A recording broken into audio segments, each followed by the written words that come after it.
selamat pagi pemirsa. Berjumpa lagi dengan program Kilas Nusantara Pagi, Rabu 14 Juli dengan 3 berita terbaru dari tanah air.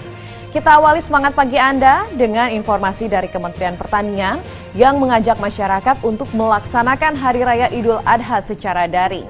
Hal ini dijelaskan melalui surat edaran tentang panduan pelaksanaan kegiatan kurban baik penjualan maupun penyembelihan hewan pada masa pandemi. Selanjutnya kegiatan PPKM skala mikro yang berlaku di beberapa kabupaten kota Kalimantan Tengah juga diantisipasi melalui keamanan jumlah ketersediaan stok pangan seperti beras, gula hingga minyak goreng hingga 4 bulan ke depan sehingga masyarakat dapat terjamin dalam pemenuhan kebutuhan pangannya. Dan berita pagi ini kami tutup dengan kabar inovatif dari Palembang, Sumatera Selatan, di mana salah seorang warga berinovasi membuat mesin penetas telur otomatis yang sudah membantu banyak para peternak dan telah meningkatkan perekonomian di masa pandemi. Segera kita saksikan ketiga videonya berikut ini.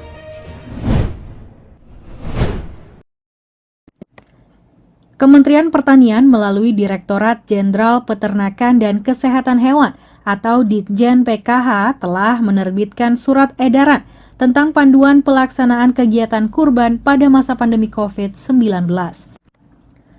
Panduan tersebut mencakup langkah-langkah mitigasi resiko dalam penjualan dan penyembelihan hewan kurban.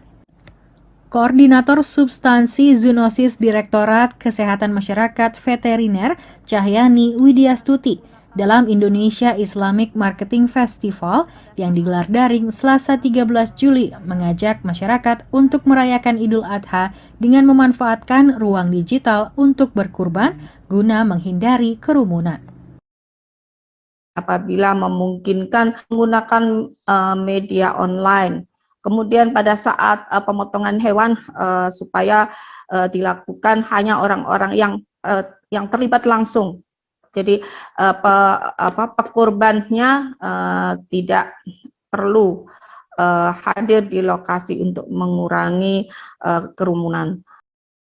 Selain itu, Cahyani mengatakan bahwa pemerintah juga berkomitmen untuk menjaga kesehatan hewan kurban sesuai dengan mandat undang-undang agar tetap asuh, yakni aman, sehat, utuh, dan halal. Dengan menugaskan pemerintah daerah untuk melakukan pemeriksaan sebelum hari kurban dan pada saat kurban. Tim Kantor Berita Antara mewartakan. Beberapa wilayah di Kalimantan Tengah kini tengah menerapkan pemberlakuan pembatasan kegiatan masyarakat atau PPKM Mikro sebagai langkah menekan penyebaran COVID-19. Di sisi lain, perlu ada langkah-langkah tambahan untuk menjamin ketersediaan pangan bagi masyarakat. Untuk itu, kantor Bulog wilayah Kalteng di Palangkaraya melakukan penyediaan stok pasokan beberapa kebutuhan pokok seperti beras, gula, minyak goreng, daging beku, dan lain-lain. Demi memenuhi ketersediaan dan mendukung ketahanan pangan, utamanya bagi masyarakat yang terdampak krisis akibat pandemi COVID-19, sehingga dapat mengakses komoditas pangan dengan harga terjangkau. Persediaan beras yang dikuasai Bulog saat ini, seperti diungkapkan Kepala Bidang Pengadaan Operasional dan Pelayanan Publik Bulog Kalteng, Ahmad Roni Anwar pada 13 Juli, sebanyak 4.803 ton, yang diproyeksikan untuk penyaluran selama 4 bulan ke depan. Selain stok daging kerbau beku sebanyak 14 ton dan gula pasir 41 ton.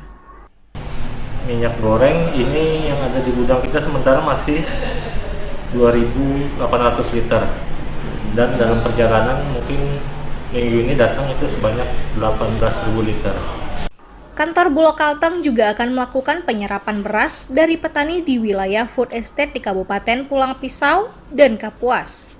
Tujuannya untuk tetap memenuhi cadangan pangan berikutnya dan hal-hal tidak terduga, utamanya di masa pandemi untuk menjaga stabilitas dan ketersediaan beras.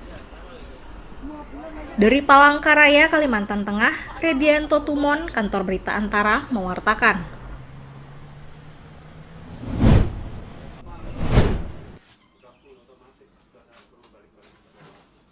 Dwi Haryanto, warga Kecamatan Ilir Timur 2 Palembang, Sumatera Selatan, berhasil berinovasi membuat mesin penetas telur yang dirakit secara otodidak menggunakan triplex jenis hardwood. Mesin ini mempunyai pengukur suhu yang bisa disetel secara otomatis dengan menggunakan tenaga listrik. Diperlukan waktu sekitar 1 hari untuk membuat 1 unit mesin penetas telur. Dalam sehari, Dwi mampu menghasilkan sekitar 3 unit mesin penetas, bahkan lebih tergantung pesanan yang datang. Mesin penetas telur otomatis buatan Dwi membantu para peternak unggas terutama ayam hias dalam mempercepat proses pengeraman telur. Awalnya bikin mesin penetas ini karena kita hobi ayam, ternak ya, ternak ayam. Ternyata ya kendalanya itu induk ayam tuh tidak semua mau ngeremin telurnya. Dan kalau mau ngeremin telurnya itu biasanya rusak, kasihan badannya kurus, kadang-kadang mati. Apalagi yang jenis kalkun itu yang ngerem sampai mati. Nah itu pakai mesin ini alhamdulillah hasilnya lebih cepat. Dwi menambahkan meskipun di tengah kondisi pandemi COVID-19, penjualan mesin penetas telur buatannya mengalami peningkatan sekitar 40%. Dalam sebulan mampu menjual sekitar 25 unit mesin yang sebelumnya hanya 10-15 unit. Dengan harga mulai dari Rp700.000 hingga Rp1,5 juta per unitnya. Dari Palembang, Sumatera Selatan, Evan Ervani, Kantor Berita Antara mewartakan. Pemirsa, demikian ketiga informasi terbaru yang kami siarkan untuk Anda, yang diharapkan dapat menambah semangat kita, terutama di masa PPKM darurat dan PPKM skala mikro saat ini. Namun, kami masih akan kembali menemani Anda dengan 3 berita terbaru yang akan tayang siang nanti pukul 13 waktu Indonesia Barat melalui Kilas Nusantara Siang. Tetap berada pada kondisi aman dengan berkegiatan dari rumah saja ya pemirsa. Sampai jumpa.